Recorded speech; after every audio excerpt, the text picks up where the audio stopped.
आप दिल्ली में आप सर्वे कर लो, जितना सुलभ इंटरनेशनल सब में पंडित लोग काम कर रहे हैं। सुलभ में? हाँ, पंडित जी लोग को नशा चढ़ा था ना हिंदू राष्ट्र बनाने का। अभी भी चढ़ा है? अभी भी चढ़ा है ना। तो नौकरी खाली दलित का गया कि ब्राह्मण का नहीं गया। अब दलित को छोड़िए, वो मजदूर था, मजदूरी कर लेगा वो। नहीं, जब जाएगा तो सबका जाएगा। सबका जाएगा ना। जाके मजदूरों का सर्वे करो ना एक बार, जितना सिक्योरिटी गार्ड से उनका सर्वे करो, सब जगह आपको मिल जाएंगे।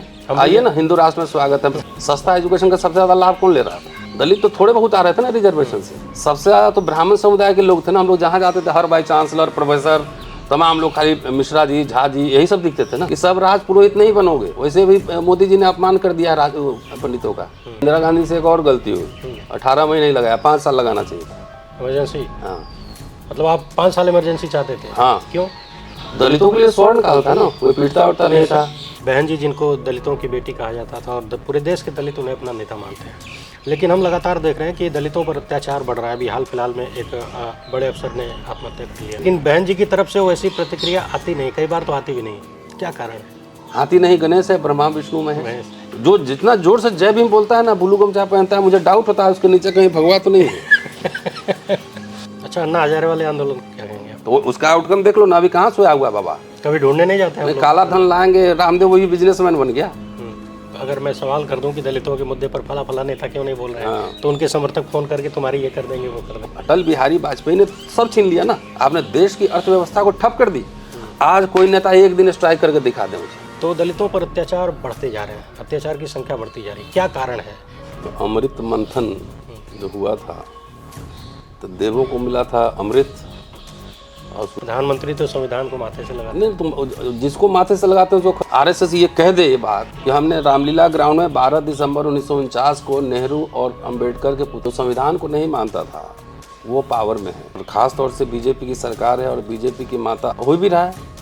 खुलेआम संसद मार्ग पर संविधान की प्रतियां जलाई गई, कोई एफआईआर हुआ, कोई पकड़ा गया? संगठन को प्रधानमंत्री दुनिया का सबसे बड़ा एनजीओ कहते हैं, आप उस पर सवाल उठाएं? एकदम उठाएंगे। कार्रवाई क्यों नहीं हो रही है, आपको क्या लगता हाँ, कितने बाबा पकड़े गए? क्यों नहीं हो रही है? नहीं हो रही क्योंकि आरएसएस को क्रश कर देते तो अमृतकाल कैसे आता? हाँ, तो वही तो अमृत काल में तो सब भुगत रहे ना। बाबा साहब कभी नारा नहीं दिए सीएम पीएम, वो गवर्निंग कम्युनिटी बनाना चाहते थे कि हमारे लोग पढ़ें, कॉलेज जाएं। वही लोग पावर में हैं, वही लोग पावर में है ना, जो कि मनुस्मृति को मानने वाले थे। मोदी जी से सवाल पूछो, कितने सेंट्रल यूनिवर्सिटी खुले हैं, कितने पब्लिक सेक्टर यूनिट खुले हैं? बता तो रहे थे रोजाना पता नहीं कितनी यूनिवर्सिटी खुली। नहीं, तो कहाँ है? कहीं दिख तो नहीं रहा। प्राइवेट यूनिवर्सिटी को भी गिन ले रहे हैं, गलगोटिया। गलगोटिया के बारे में क्या कहेंगे आप? वो तो है। नमस्कार, लोकहित इंडिया में आप सभी का स्वागत है। मैं हूं अंबुज कुमार। आज की डेट में भारत में राजनीतिक दल कोई भी हो, सबको दलित का वोट चाहिए। भले ही उनका काम दलितों के घोर खिलाफ हो, जघन्य अपराध उनके लोग करते हों, लेकिन फिर भी वोट सबको चाहिए। तो आज हम दिल्ली में पहुंचे हैं, दिल्ली यूनिवर्सिटी के प्रोफेसर डॉक्टर रतन लाल जी के पास, और आपसे हम समझेंगे कि देश में दलितों की राजनीति कहां तक पहुंची है और दलित कहां तक पहुंचे हैं। सर, बहुत बहुत स्वागत है आपका लोकहित इंडिया पर। सर, पहला सवाल तो यही है कि जैसे आज की तारीख में जितने भी राजनीतिक दल हैं, सबको दलितों का वोट चाहिए, लेकिन दलितों की स्थिति, जैसे अगर हम पिछले कुछ सालों में ही देखें, खासकर अमृतकाल की बात कर लें, तो दलितों पर अत्याचार बढ़ते जा रहे हैं, अत्याचार की संख्या बढ़ती जा रही है। क्या कारण है कि जो लीडर हैं, जो दलितों के नाम पर राजनीति करते हैं, क्या वो प्रयास नहीं कर रहे हैं या फिर सिर्फ दिखावा है? अमृत काल है तो विष काल भी होगा ना। तो अमृत मंथन जो हुआ था, तो देवों को मिला था अमृत और असुरों को विष। तो अमृत काल जो लेकर आए हैं, तो जाहिर है अमृत किसी और को मिल रहा होगा, जो असुर, उनको तो विष ही मिलना है। तो वही हो रहा है कि इस अमृत काल में दलित कहाँ पे है। और ख़ास तौर से बीजेपी की सरकार है और बीजेपी की माता आरएसएस है। जो संगठन रजिस्टर्ड नहीं है, उसका मेंबर कौन है पता नहीं है। जब संविधान सौंपा गया 30 नवंबर को, उसने ऑर्गेनाइजर में एक संपादकीय लिखा कि संविधान में भारतीयता नाम की कोई चीज़ नहीं है, इससे बेहतर तो मनुस्मृति हमारा था, बहुत पहले, हजारों साल पहले। जिस संगठन को प्रधानमंत्री दुनिया का सबसे बड़ा एनजीओ कहते हैं, आप उस पर सवाल उठाएं? एकदम उठाएंगे। इतना बड़ा संगठन है तो झंडे वाला पर 7 स्टार होटल कैसे बन गया आरएसएस का मुख्यालय? बड़ा संगठन है भाई। बड़ा संगठन है तो मेंबरशिप लाइए ना, कोई कागज़ पत्र है कहीं कुछ? तो यही है। तो जो संविधान को नहीं मानता था वो पावर में है, तो जाहिर है कि संविधान और संवैधानिक प्रावधानों की धज्जियाँ उड़ाई जाएंगी, हो भी रहा है। खुलेआम संसद मार्ग पर संविधान की प्रतियां जलाई गई, कोई एफआईआर हुआ, कोई पकड़ा गया? सरेआम हिंदू राष्ट्र की बात कर रहे हैं। प्रधानमंत्री तो संविधान को माथे से लगाते नहीं, तुम जिसको माथे से लगाते हो उसको ख़त्म कर देते हैं। अडवाणी जी को पाँव छुए थे ना, साइड लाइन कर दिए। संसद में पहला दिन गए थे तो मत्था टेके थे, संसद बदल दिए, है ना। बाबा साहब ने कहा था ना कि हमने संसद के अंदर सारे बुद्धिस्ट सिंबल रखे हैं, राजध्वज हो, चाहे अशोक चक्र हो, मुद्रा हो, तो उसके जगह तो ये सिंगोल ले आए। सिंगोल किस चीज़ का प्रतीक है? सिंगोल तो राजतंत्र का प्रतीक है ना। तो माथे से लगाएं, इसका मतलब समझिए कि उनके धज्जियाँ उड़नी है। मैंने प्रधानमंत्री जिस चीज़ को माथे से लगा दे, बस जहाँ पर झुके कि समझ लिए खत्म है मामला। वो तो एग्जाम्पल मैंने दे दी ना, अच्छा, पार्लियामेंट बदल दिए ना उन्होंने। और संविधान कैसे लागू? देखिए, संविधान लागू होने का क्या मतलब है कि कानून के नज़र में भी समान हो और प्रशासन के नज़र में भी समान हो। इतना बाबा लोग धर्म संसद कर रहा है, खुलेआम कह रहा है कि मनुस्मृति लागू करेंगे, हिंदू राष्ट्र बनाएंगे, किसी पे कोई कार्रवाई हो रही है? कार्रवाई क्यों नहीं हो रही है? आपको क्या लगता कहाँ कितने बाबा पकड़े गए? है क्यों नहीं हो रही है? मैं ये- नहीं हो रही क्योंकि वही लोग पावर में हैं। वही लोग पावर में है ना जो कि मनुस्मृति को मानने वाले थे।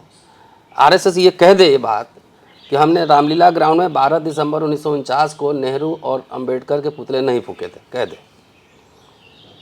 आरएसएस कह दे कि हम ऑर्गेनाइजर में हमने नहीं छापा था लेख संविधान के खिलाफ।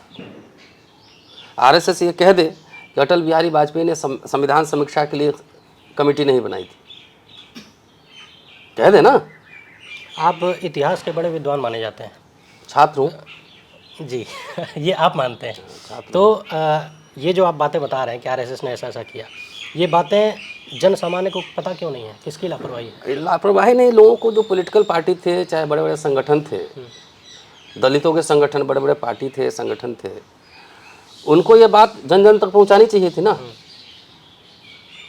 कि बाबा साहब के संविधान होने के क्या मायने हैं। हिंदू कोड बिल जब लेकर आए थे तो हिंदू महिलाओं के लिए था ना वो, तो ये बाबा लोग हिंदू लोग क्यों विरोध किए थे? बाबा साहब को उस पर रिजाइन देना पड़ा ना। संसद के अंदर भी विरोध था, बाहर भी विरोध था, पुतले फूके जा रहे थे अम्बेडकर के। तो ये जो इतिहास लोगों को नहीं पता है, इसमें कांग्रेस का कितना योगदान है? नहीं, हम तो सब पार्टियों कह रहे हैं ना। कांग्रेस से तो मैं कह ही रहा हूँ, एक बहुत बड़ी गलती हो गई। ऐसा क्या कारण लगता है आपको? जैसे मैं आ रहा हूँ, गलती पे आने दीजिए। आरएसएस क्या संगठन है, क्या कांग्रेस पार्टी को, गांधी जी को, नेहरू जी को नहीं पता था, इंदिरा जी को नहीं पता था। जब बाबा साहब शेड्यूल कास्ट फेडरेशन के मैनिफेस्टो निकाल रहे थे तो साफ साफ लिखे थे कि आरएसएस और हिंदू महासभा जैसे प्रतिक्रियावादी संगठनों से हमारा कोई समझौता नहीं होगा। गांधी को मारने वाले कौन लोग थे? संविधान को नहीं मानने वाले ये, गांधी को मारने वाले ये। तो ऐसा संगठन जिसके बारे में इतना रिपोर्ट है, सरदार पटेल ने खुद बैन किया था। कांग्रेस से गलती ये हुई कि आरएसएस को क्रश कर देना चाहिए था, जब पता है कि किस तरह का संगठन है। आरएसएस को क्रश कर देते तो अमृतकाल कैसे आता? हाँ, तो वही तो अमृतकाल में तो सब भुगत रहे हैं ना। सिटिंग सीएम जेल जा रहे हैं, सारे जगह ईडी सीबीआई लगा हुआ है। चुनाव आयोग का क्या हाल है आप देख ही रहे हैं, बीजेपी के प्रवक्ता की तरह बात कर रहा है चुनाव आयोग। तो ये मनुस्मृति को मानने वाले लोग थे, ऐसे लोगों को फलने फूलने का अवसर दिया, इसका खामियाजा देश भुगत रहा है। यानी कांग्रेस ने जो गलती की, कांग्रेस और सारी पार्टियों को मैं कह रहा हूँ। लेकिन आप कांग्रेस के राष्ट्रीय प्रवक्ता हैं। नहीं, अभी मैं जो कांग्रेस की तरह बात करें कि जो एकेडमिशियन बात कर रहे हैं, है ना। मैं एज ए एकेडमिशियन रिसर्चर में बात कर रहा हूँ, है ना। तो मैं तो कही रहा, स्वीकार कर रहा हूँ ना, अगर कांग्रेस मैन भी हमको देंगे तो मैं स्वीकार कर रहा हूँ गलती हो गया, इनको फलने फूलने दिया। अब उस तरफ प्रयास होगा। अब पता नहीं, मैं अभी डिसीजन लेने के पोजीशन में थी हूँ पार्टी के अंदर। मैं टीवी में बोल लेता हूँ ज़्यादा करा, लेकिन अब मेरे हाथ में डिसीजन थोड़ी है। आपको लगता है कि आरएसएस के बारे में जो आपके अनुसार जो सच है, अगर वो लोगों को पता होता तो बीजेपी आज इस तरह से मजबूती में होती? नहीं होती। उसमें दलित संगठन और पार्टियों का भी बहुत बड़ा हाथ है। उन्होंने बाबा साहब को पढ़ा ही नहीं, स्वतंत्रता आंदोलन का इतिहास पढ़ा ही नहीं, आरएसएस के बारे में पढ़ाई ही नहीं की, ये आरएसएस आखिर चाहता क्या है। बाबा साहब को लेकर दो चीज़ें हैं, एक तो है कि उनकी मूर्ति बना के खूब पूजा कर ली जाए, हाँ, जो कि वही हो रहा है, बिल्डिंग भी बनाई, वही हो रहा है। और एक तो है कि उनको पढ़ के उनके रास्तों पर चला जाए। हाँ। तो आपको नहीं लगता कि ज़्यादातर राजनीतिक दल खाली मूर्ति की तरफ? तो मूर्ति में दलित लोग भी मूर्ति देख के खुश हैं, डीजे बजा के। हाँ। बाबा साहब एक बार बताइए, उनके 3 गुरु थे, बुद्ध, कबीर, फूले, उन्होंने चंदा तो लिया ज़िंदगी भर, किसी की मूर्ति बनवाई क्या? भूषण प्रिंटिंग प्रेस खोले, मूक नायक निकाला, जनता अखबार निकाला, कॉलेज खोले, संस्थाएं खोली, पीपल्स एजुकेशन सोसाइटी खोला। तो बाबा साहब मूर्तियों में है कि किताबों में है? बाबा साहब तो स्पष्ट रूप से मूर्ति के खिलाफ भी थे। एकदम खिलाफ थे ना, भक्ति के खिलाफ थे। उनका लाइन है ना, बुद्धा से लिया अप्प दीपो भव, अपना दीपक स्वयं बनूं। क्या दलित राजनीति में दिख रहा है आपको कि भक्ति राजनीति में भक्ति काल चल रहा है? देखिए, चाहे बुद्ध हो, कबीर हो, फूले हो, रैदास हो, अंबेडकर हो, ये लोग तर्क वितर्क करते थे ना, आर्गूमेंट करते थे। गोलमेज सम्मेलन में गए थे या संविधान सभा में गए थे बाबा साहब, तो वहाँ तोप लेके गए थे, विचार के साथ आर्गूमेंट कर रहे थे ना। दलित राजनीति में तर्क कहीं दिख रहा है आपको? आप सोशल मीडिया पे उठा के दे, आप विश्लेषण भी करेंगे ना, तो आपको सिर्फ गालियाँ पड़ेंगी। तो गालीबाजों की फौज दलित राजनीति में कहाँ से आ गई?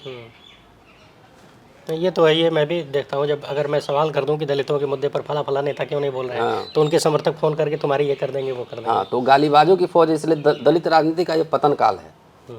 इसके लिए जिम्मेदार किसको मानते हैं?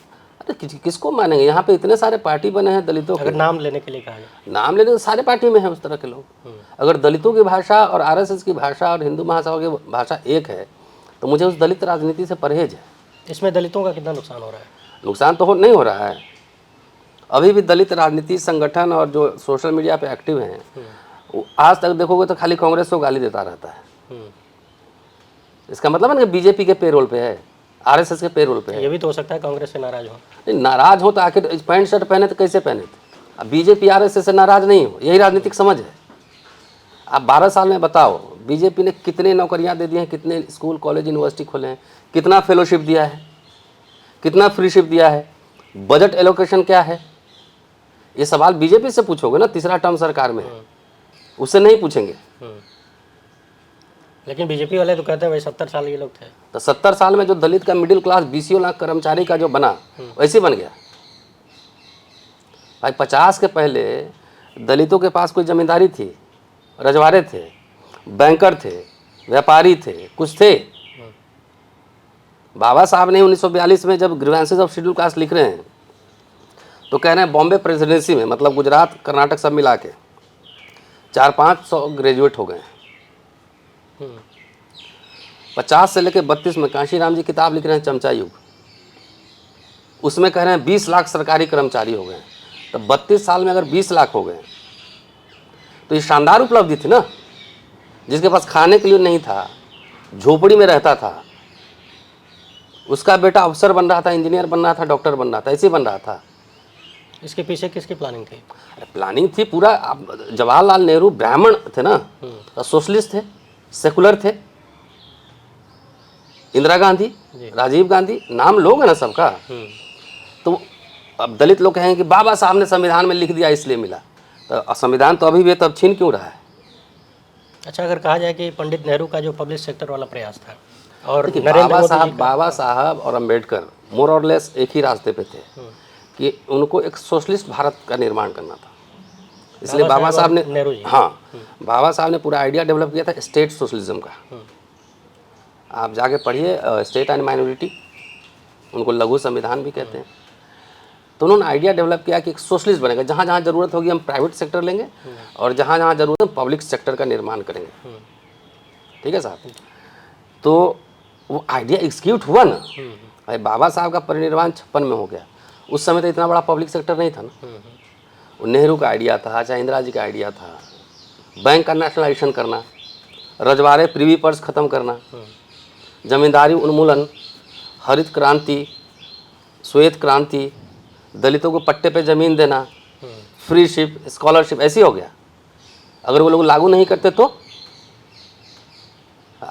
संविधान तो अभी भी है ना, बाबा साहब का लिखा हुआ संविधान अभी भी है, तो अब कहाँ लागू हो रहा है? अगर जैसे आपने ये सारी चीज़ें याद दिलाई कि कांग्रेस की सरकारों ने ये सब कुछ किया, ये बातें आप जनता को याद क्यों नहीं दिला पाते? तो हम तो रोज़ याद दिलाते हैं। पार्टी पीछे रह जाती है। पार्टी पीछे रह जाती है, पार्टी जाने, लेकिन मैं तो as a student of history रोज़ याद दिलवाता हूँ। आप अगर मेरे भाषण सुनते होंगे कभी कभार, तो उसमें तो इसी पे पूरा फोकस रहता है। अच्छा, आपने जो अभी जो पॉइंट्स बताए, प्रीवी पर्स वगैरह, इसी को लेकर आप इमरजेंसी को डिफेंड करते हैं। हाँ वो आपका एक बड़ा चर्चित भाषण है, हाँ। तो उसमें क्या किन किन मुद्दों को आप याद दिलाते हैं? वो इंदिरा गांधी से एक और गलती हुई, 18 महीने ही लगाया, 5 साल लगाना चाहिए था इमरजेंसी। हाँ मतलब आप 5 साल इमरजेंसी चाहते थे? हाँ। क्यों? दलितों के लिए स्वर्ण काल था ना, कोई पीटता उठता नहीं था, एडमिशन मिल रहा था, फ्री मिल रहा था, पकड़ पकड़ के नौकरियां लगाई जा खाली रही थी। दलितों के लिए क्यों था वो? अरे सबके लिए था, लेकिन दलितों के पास कुछ नहीं था। अगर बैंक का नेशनलाइजेशन हुआ तो पंडित जी इसमें काम नहीं किए, मैनेजर जीएम बने कि नहीं? हम तो उल्टा सवाल अब पूछ रहे हैं पंडित जी लोग से। अब दलित को छोड़िए, वो मजदूर था, मजदूरी कर लेगा वो। पंडित जी लोग को नशा चढ़ा था ना हिंदू राष्ट्र बनाने का, अभी भी चढ़ा है। अभी भी चढ़ा है ना। तो हम तो बार बार, हमारे मित्र है रविकांत एक लखनऊ वाले, वो कहते हैं कि पंडित नेहरू ने कलम और सरस्वती को प्रतीक माना और आरएसएस ने फरसा को प्रतीक माना। तो जितने पब्लिक सेक्टर यूनिट बने, university, college, AIIMS, medical colleges, IIM, तमाम, नेशनलाइजेशन ऑफ बैंक, महारत्न कंपनी, नवरत्न कंपनी बने, तो उसमें सबसे ज़्यादा नौकरी कौन कर रहे थे? सस्ता एजुकेशन का सबसे ज़्यादा लाभ कौन ले रहा था? दलित तो थोड़े बहुत आ रहे थे ना रिजर्वेशन से, सबसे ज़्यादा तो ब्राह्मण समुदाय के लोग थे ना। हम लोग जहाँ जाते थे हर वाइस चांसलर, प्रोफेसर, तमाम लोग खाली मिश्रा जी, झा जी, यही सब दिखते थे ना। आज भी तो बड़ी संख्या है। आ रहा हूँ मैं अभी, सारे सेक्रेटरी, ये डायरेक्टर, ये जीएम, सब वही थे।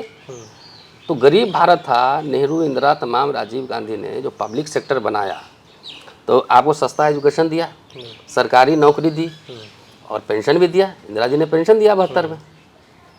आज भी बहुत लोग पेंशन ले रहे होंगे ना। देखिए, एक rightist, दक्षिणपंथी, pro corporate Atal Bihari Vajpayee ने छीनना शुरू कर दिया। तो नौकरी खाली दलित का गया कि ब्राह्मण का नहीं गया? नहीं, जब जाएगा तो सबका जाएगा। सबका जाएगा ना। जिसके पास ज़्यादा होगा उसका ज़्यादा ना, हाँ, जिसके पास ज़्यादा जाएगा। पेंशन गया तो खाली दलित बैकवर्ड का गया, ये पंडित जी का भी गया। आप दिल्ली में आप सर्वे कर लो, जितना सुलभ इंटरनेशनल है, सब में पंडित लोग काम कर रहे हैं। सुलभ में? हाँ, अच्छा। जाके मजदूरों का सर्वे करो ना एक बार, जितना सिक्योरिटी गार्ड से उनका सर्वे करो, सब जगह आपको मिल जाएंगे। आइए ना, हिंदू राष्ट्र में स्वागत है। शिक्षा महंगा हो गया, अशोका में पढ़ा लेगा भाई। पहले एक राष्ट्र निर्माण का एक ध्येय था ना, तो सब लोगों ने जवाहर नवोदय विद्यालय फ्री में पढ़ाई हुई, सबकी हुई। तो उसमें खाली दलित पढ़ रहे थे कि सब पढ़ रहे थे? उसमें फीस लग गया, मोदी जी उसमें फीस लगा। लेकिन जब फीस लगेगी तो ज़्यादा नुकसान किसका होगा? ज़्यादा नुकसान जिसका हो, लेकिन नुकसान तो सबका हो रहा है ना। जैसे जो अपर कास्ट के लोग हैं वो थोड़े बहुत सक्षम हैं, तो ठीक है, कोई बात नहीं, लेकिन ज़्यादा नुकसान तो दलितों तो पढ़ के नौकरी कहाँ करोगे? नौकरी मिलेगी नहीं। अडानी के यहाँ चौकीदारी करनी पड़ेगी, वो तो दिख रहा है ना। इसीलिए मैं कहता हूँ कि छोड़ो ना दलित बैकवर्ड को। पंडित जी आइए, आपका भी स्वागत है हिंदू राष्ट्र में, ले मजे। अच्छा, कुछ मजे गिना दीजिए हिंदू राष्ट्र के। तो ले रहे हैं ना मजे। अब पहले इंटेलेक्चुअल बने, समाज के अगुआ माने जाते थे, इंटेलेक्चुअल बने ना भाई। जब नेहरू ने कहा कि डॉक्टर बनो, इंजीनियर बनो, स्कूल कॉलेज जाओ, ये करो वो करो, सब किया, तो आप डॉक्टर इंजीनियर बने।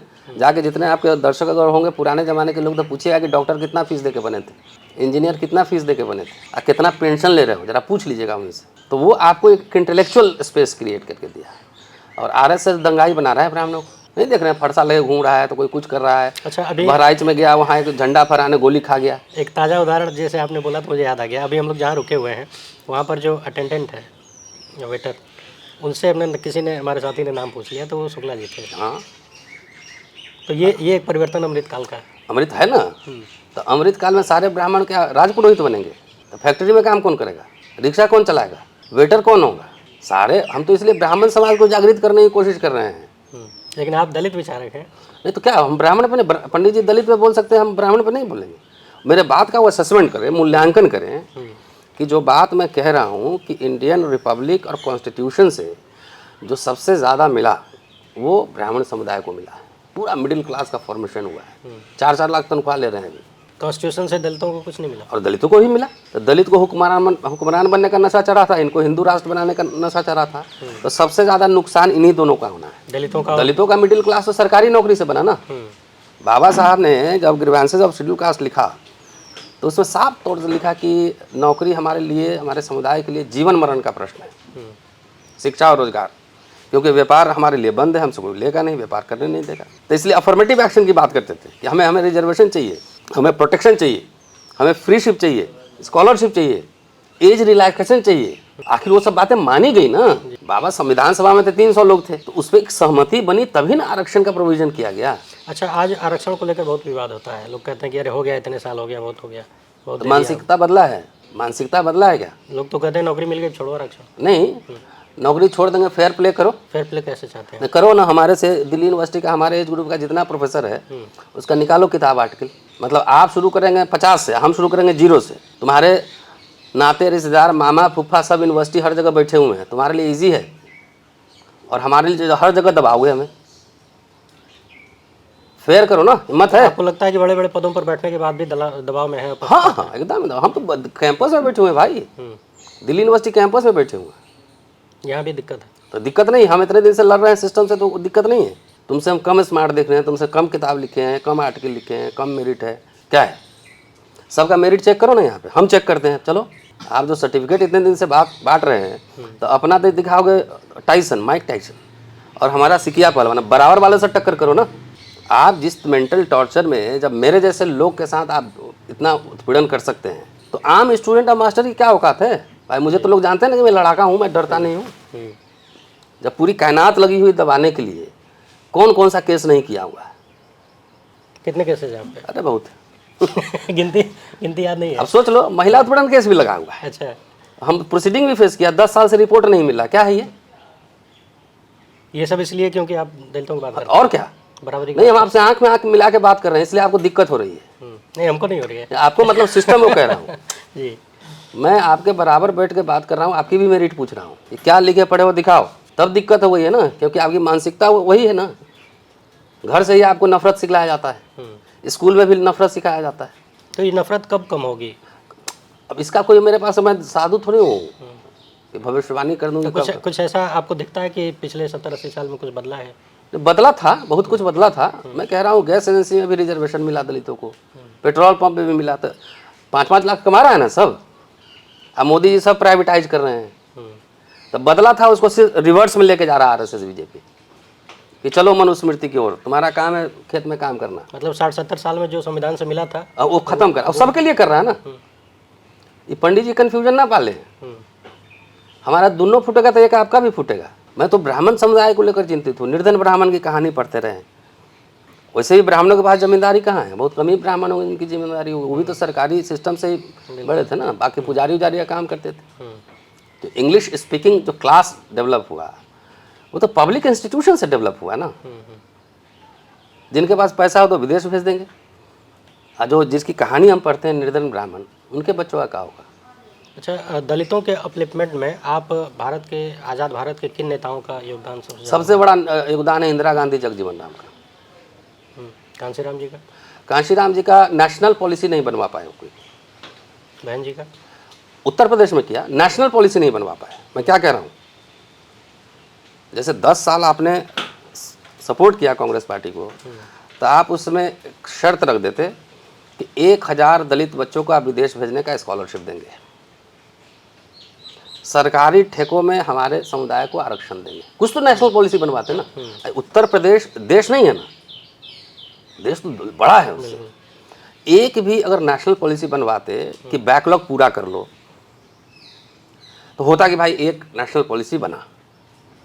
मुझे आप बता दीजिए कौन सा नेशनल पॉलिसी बना है? यानी बहन जी पूरे देश के लिए, दलितों के लिए कुछ बड़ा प्रयास नहीं कर पाए। मैं खाली एज ए एनालिस्ट मैं कह रहा हूँ, आप बता दीजिए। अरे हम लोग तो आम एक्टिविस्ट हैं, कोई नेता तो है नहीं। नहीं, आप नेता हो गए हैं। नहीं, अभी नेता नहीं हैं हम। UPA 2 में, और मैंने मोन्टेक सिंह अहलुवालिया का इंटरव्यू किया था। चंद्रभान प्रसाद को जानते होंगे, वो भी थे मेरे साथ। मोन्टेक सिंह ने पूछा कि बताओ कि दलितों के लिए क्या किया जाए, तो उन्होंने कहा कि स्कॉलरशिप दे दीजिए। तो जितना UGC जिसका नहीं JRF क्लियर होता है, जो राजीव गांधी नेशनल फेलोशिप मिल रहा है 40,000 45,000, वैसे आ गया। ये किसी ने कहा होगा ना, रिक्वेस्ट किया होगा। इस समाज को कुछ पता है? ये आपके प्रयासों से था? मेरे नहीं, मोन्टेक सिंह, चंद्रभान प्रसाद। अच्छा। रोस्टर की लड़ाई हुई अभी यूनिवर्सिटी वाले में, 200 पॉइंट रोस्टर सिस्टम में, तो फ्रंट पे हम ही लोग लड़ रहे थे ना। मुझे तो प्रोफेसर नहीं बनना था ना, इसी समाज के बच्चों को बनना था। कोई नेता लड़ा उसमें ही लोग, तो ये कह सकते हैं ना कि लड़ के हम लोगों ने सरकार झुका लिया और 200 पॉइंट रोस्टर लगवा दिया। तो देश के दलित अभी किस दलित नेता पे भरोसा करें, किससे उम्मीद करें? अभी तो सब बीजेपी के साथ ही या उससे कोलैबोरेशन करता है। कारण क्या है, सब बीजेपी के साथ क्यों? सत्ता चाहिए ना सबको, व्यक्तिगत मुक्ति का मार्ग है। दलितों से कोई मतलब नहीं? क्या मतलब है बताओ ना। एक पॉलिसी बनवाया हुआ अभी जीतन राम मांझी, चिराग पासवान और ठावले, सब तो सेंटर में मंत्री है। इनके सारे लोग भी मंत्री और नेता है ना? विधायक हैं। बताओ तो एक पॉलिसी बनवा दिया हो। यानी सबको खाली सत्ता चाहिए दलित के नाम पे। व्यक्तिगत मुक्ति, बाबा साहब का नाम लेता है, बाबा साहब से उलट काम करता है। बाबा साहब कभी नारा नहीं दिए सीएम पीएम, वो गवर्निंग कम्युनिटी बनाना चाहते थे कि हमारे लोग पढ़ें, कॉलेज जाएं, यूनिवर्सिटी जाएं, विदेश भेजे वो बच्चे। सरकार से 3 लाख रुपया लिया, अंग्रेज सरकार से। खाली वही नहीं ली ना, BHU वाले भी ले रहे थे ना, पंडित जी लोग भी लिए थे, AMU वाले भी लिए थे। ये सब तो भूल जाता है ना लोग, इसलिए हम याद करवाते हैं। तो उनका तो था कि पढ़ा लिखा एक गवर्निंग कम्युनिटी बने। भाई पॉलिटिक्स तो कुछ ही लोग कर सकते हैं ना, MLA MP तो कुछ ही लोग बन सकते हैं, नौकरियां तो लाखों लोग कर सकते हैं ना। भाई मैं पॉलिटिक्स करूं या ना करूं, मेरा घर तो चल रहा है ना, सोशल वर्क में भी रहते हैं ना, ट्रैवलिंग करते उसमें भी खर्चा होता है ना, तो नौकरी नहीं रहता तो कर पाते हैं हम? बिल्कुल नहीं। तो बाबा साहब को जो मैंने पढ़ा वही मैं बात कह रहा हूँ। अब दलित समाज को नशा सबको लग गया है कि हमको MLA MP बनना है, तो कितना MLA MP बनेगा यार, ये बताओ ना। अच्छा, दलित समाज भी बिजनेस नहीं करना चाहता है, बिजनेस मैनेजमेंट पढ़ो, अब तो ग्लोबल दुनिया है ना। उसमें भी बड़ी संख्या में लोगों को हिंदू राष्ट्र चाहिए। हाँ, उसमें भी चाहिए ना कि नेता लोग बिकाऊ हो गया है, तो उसके साथ उसके जात का लोग बिकाऊ हो गया है। अच्छा, हर जात का नेता। बाबू जगजीवन राम खाली चमारों के नेता थे कि पूरे दलित समुदाय उनको मानता था ना। अम्बेडकर महाड़ों के नेता थे। तो ये भटकाव कैसे हुआ, हर जाति का एक नेता खड़ा हो अब गया? देखिए, आप असेस कीजिए कैसे भटकाव हुआ। बाबा साहब तो कहते थे कि मैं अल्पसंख्यक हूँ और इसीलिए हमें आरक्षण चाहिए, मुझे प्रोटेक्शन चाहिए। बाद में दलित लोग आए तो फिर बोले कि नहीं, हम बहुसंख्यक हैं। बाबा साहब कहते हैं जाति का विनाश करेंगे, अब नेता कह रहे हैं जाति मजबूत करेंगे। तो जाति जाति के नेता पैदा हो गए, तो समुदाय का कोई आइडिया ही नहीं रहा ना। तो जाति जाति का नेता बन गए तो RSS BJP के लिए आसान होता है खरीदना ना। एक एक को तोड़ लिया, एक को तोड़ दिया। अब देखो ना भाई, ओम प्रकाश राजभर, उधर निषाद पाटिल, अनुप्रिया पटेल, इधर चंद्रशेखर भी आ गया है। उत्तर प्रदेश का एग्जाम्पल दे दे रहा हूँ मैं। अच्छा, एक खास बात और है कि और जितना वोट बटेगा उतना BJP को फायदा है। ये तो रॉकेट साइंस थोड़ी है। ये जितने नाम आपने गिनाए, ये ज़्यादातर लोग जैसे इनके जब ये सरकार में हैं, सरकार के साथ है, तो जब पद देने की बात आती है, लाभ लेने देने की बात आती है, तो इनके परिवार वाले रिश्तेदार ही आते हैं। हाँ, बाकी जितना माजी के कौन समधन दामाद कौन बेटा बेटा सब है बना हुआ।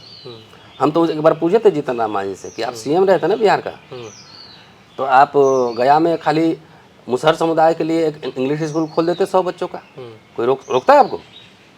क्या जवाब था उनका? हाँ करने लगे।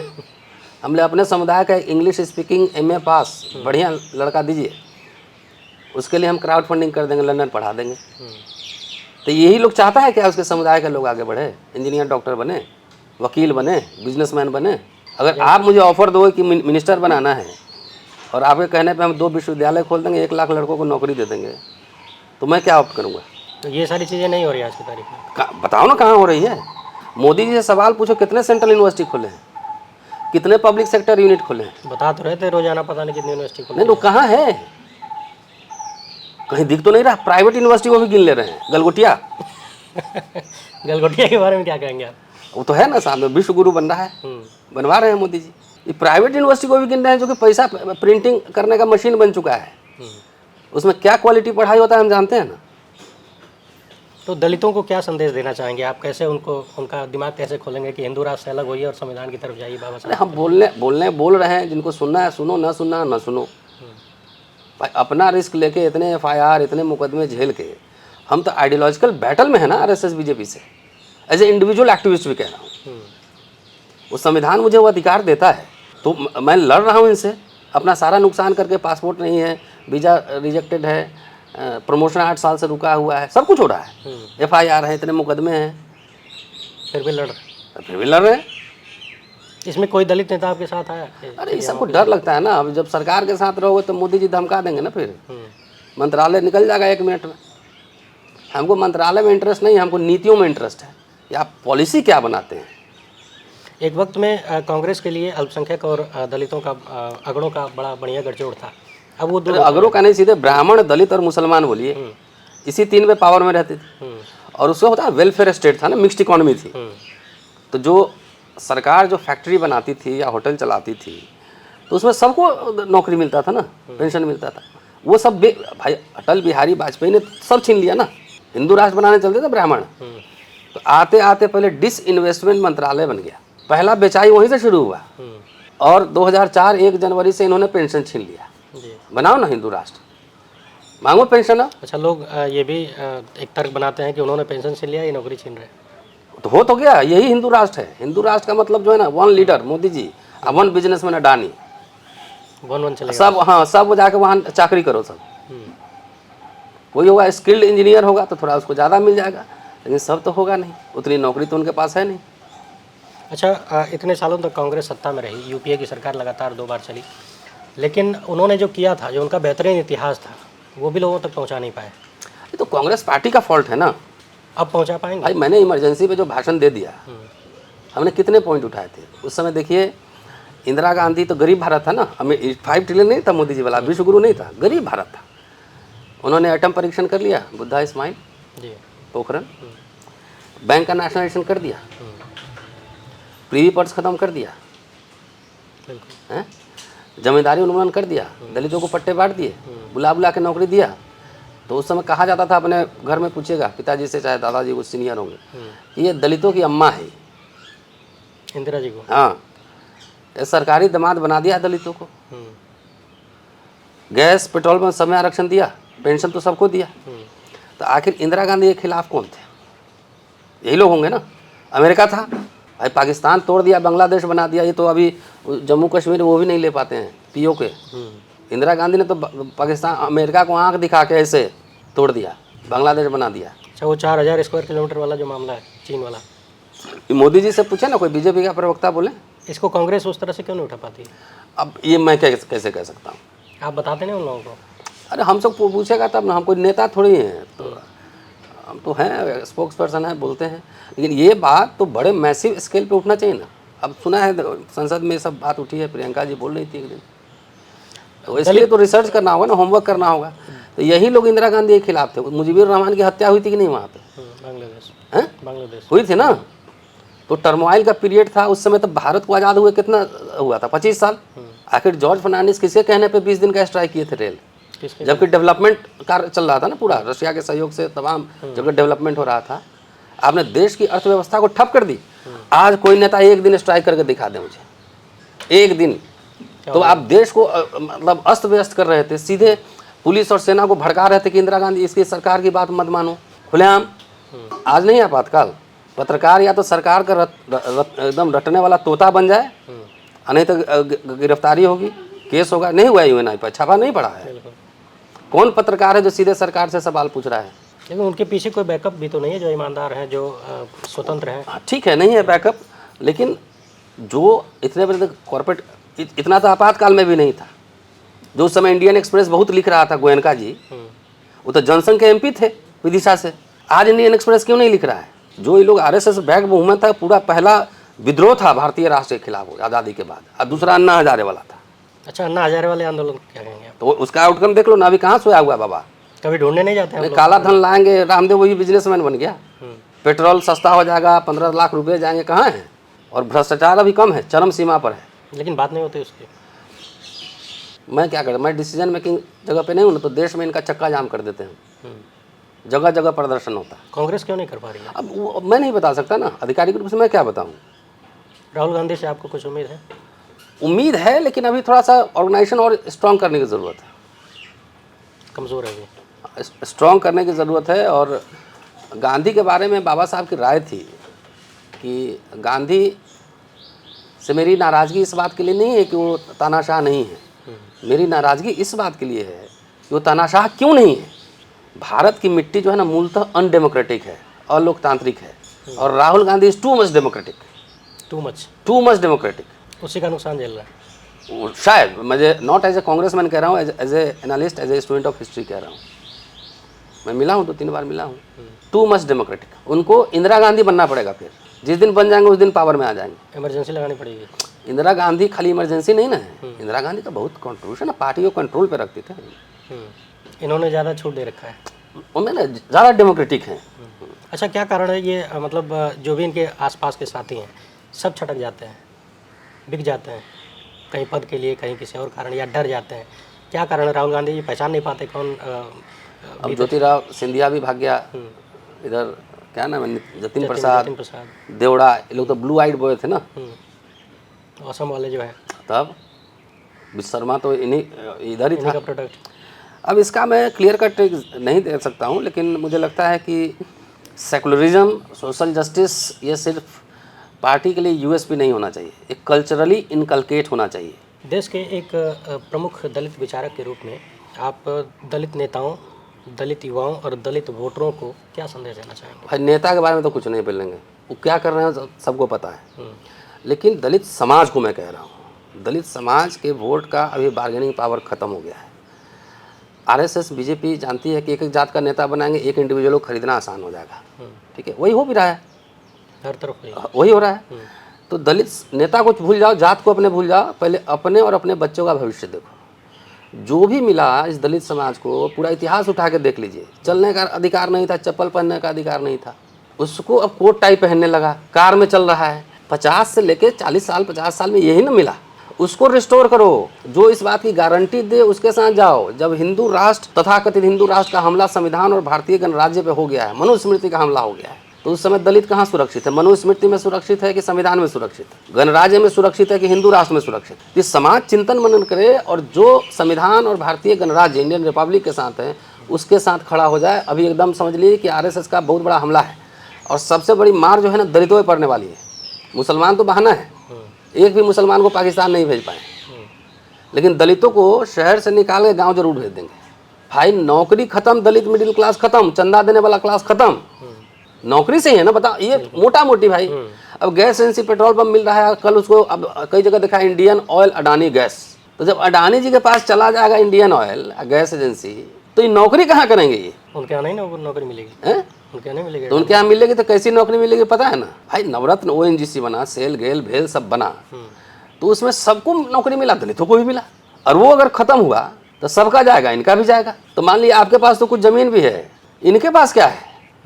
दलित समाज भाई, हमारे दादा, उसके पहले जाइए तो सब मजदूरी तो था, कोई मिल में काम कर रहा है, कोई खेत में काम, मजदूरी तो था। थोड़ी मेरे दादा आईसीएस ऑफिसर थे। तो जब तक ये नहीं बचेगा, नेता लेकर चाटोगे क्या? एक ट्रांसफर पोस्टिंग तो नेता आज करवा ही नहीं पा रहा है। भाई दिल्ली यूनिवर्सिटी में आप बैठे हुए हैं, पुराने ज़माने में तो एडहॉक का सिस्टम था कि अगर मैं छुट्टी पे गया और मेरी जगह आप पढ़ाने आए, तो आज के हिसाब से लेक्चरर की सैलरी 1.25 लाख मिलती थी। आज क्या हो गया यहाँ पे? दिहाड़ी मजदूर बना दिया है। आइए पंडित जी एक क्लास लीजिए, 1500 लीजिए, कटिए रोज वाला। हाँ, गेस्ट लेक्चरर।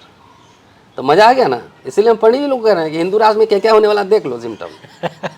तो कुल मिला के आप कहना ये चाहते हैं कि अब जाति देखकर वोट नहीं डालना है? नहीं, ये तो हम ब्राह्मण समुदाय को भी कह रहे हैं कि आप नशा, दलित समुदाय को भी कह रहे हैं कि एमएलए, एमपी, सीएम की नशा उतारिए, पहले पब्लिक सेक्टर बचाइए, निजीकरण रोकिए, अपने को बचाइए। पंडित जी को लोग भी कह रहे हैं कि सब राज पुरोहित नहीं बनोगे। वैसे भी मोदी जी ने अपमान कर दिया पंडितों का। शंकराचार्य के मामले कैसे देखते हैं? नहीं, जो राम मंदिर का उद्घाटन किए तब मोदी जी ऊपर बैठे हुए थे, राज पुरोहित नीचे बैठे हुए थे, लेकिन तब भी आपके अंदर स्वाभिमान नहीं जागता है। खाली मुसलमान, दलित पे आपका आक्रोश निकलता है, और इस पे नहीं निकलता है जो आपको ह्यूमिलिएट कर रहा है, आपके बच्चों को दंगाई बना रहा है। तो इस समाज की, पूरे समाज की हिम्मत ही मारी गई है फिर। अच्छा, एक विशेष चीज़ और देखने को मिली है पिछले 12 साल में, अमृतकाल में, बहन जी जिनको दलितों की बेटी कहा जाता था और पूरे देश के दलित उन्हें अपना नेता मानते हैं, लेकिन हम लगातार देख रहे हैं कि दलितों पर अत्याचार बढ़ रहा है। अभी हाल फिलहाल में एक बड़े अफसर ने आत्महत्या कर लिया। अरे वहाँ पे पुनीत कुमार, इधर उत्तर प्रदेश में कम हो रहा है, लेकिन उत्तर प्रदेश में तो राम राज है ना, वहाँ हुक्मरान बन रहे थे ना, तो सबसे ज़्यादा पिटाई उत्तर प्रदेश में। लेकिन बहन जी की तरफ से वैसी प्रतिक्रिया आती नहीं, कई बार तो आती भी नहीं। तो उन्हीं से पूछिए ना, उनके प्रवक्ता से पूछिए। आज भी बोलती है तो कांग्रेस पर अटैक करती हैं, आरएसएस बीजेपी पे नहीं करती। क्या कारण है? हाथी नहीं गणेश है, ब्रह्मा विष्णु में है। 3 बार तो घोषित रूप से गठबंधन में सरकार बनाए। एससी एक्ट को कब कमजोर किया? उन्हीं के शासनकाल में। क्या कारण है? प्रमोशन रिजर्वेशन उन्हीं की वजह से रुका। क्या कारण है? एक व्यक्ति को अगर आप बनाएंगे तो व्यक्ति तो कभी ब्लैकमेल हो सकता है ना, डर सकता है, उसको खरीदा जा सकता है। विचारधारा को थोड़ी खरीदा जा सकता है। अरे थोड़ा बहुत हम लोग पढ़े तो कहाँ बिक रहे हैं, टिके हुए हैं ना, सारा नुकसान झेल के भी। तो जवाब उन्हीं को देना है कि भाई दलित समाज के आप बाबा साहब का नाम लेते हैं और बाबा साहब के विचारों को कहाँ इम्प्लीमेंट करें, उन्हीं से सवाल पूछिए। कुछ लोग कहते हैं कि एजेंसी वगैरह का मामला है। तो कुछ लोग क्या, बहुत लोग कहते हैं। आप क्या कहते हैं? वो जवाब देंगे ना। परम पूज्य बाबा साहब भीमराव अम्बेडकर कहने से थोड़ी होगा। बाबा साहब ने भक्ति के लिए मना किया था, देवता बनाने से मना किया था। सबसे दिलचस्प बात यह है कि थोड़ा बहुत अम्बेडकर को पढ़े बगैर अम्बेडकरवादी राजनीति चल रहा है। अब तो खाली फोटो लगानी है साथ में, फोटो मूर्ति। जो जितना जोर से जय भीम बोलता है ना, ब्लू गमछा पहनता है, मुझे डाउट होता है उसके नीचे कहीं भगवा तो नहीं है। ऐसा भी होता है क्या? हाँ, मतलब एक वक्त में जिन लोगों ने जिस विचारधारा ने बाबा साहब को अपमानित किया, पुतले फूके, अपमानित पुतले फूके, इतने कल्याण पत्रिका में जाके देखिए इतनी गालियां दी, नीच कुल अम्बेडकर।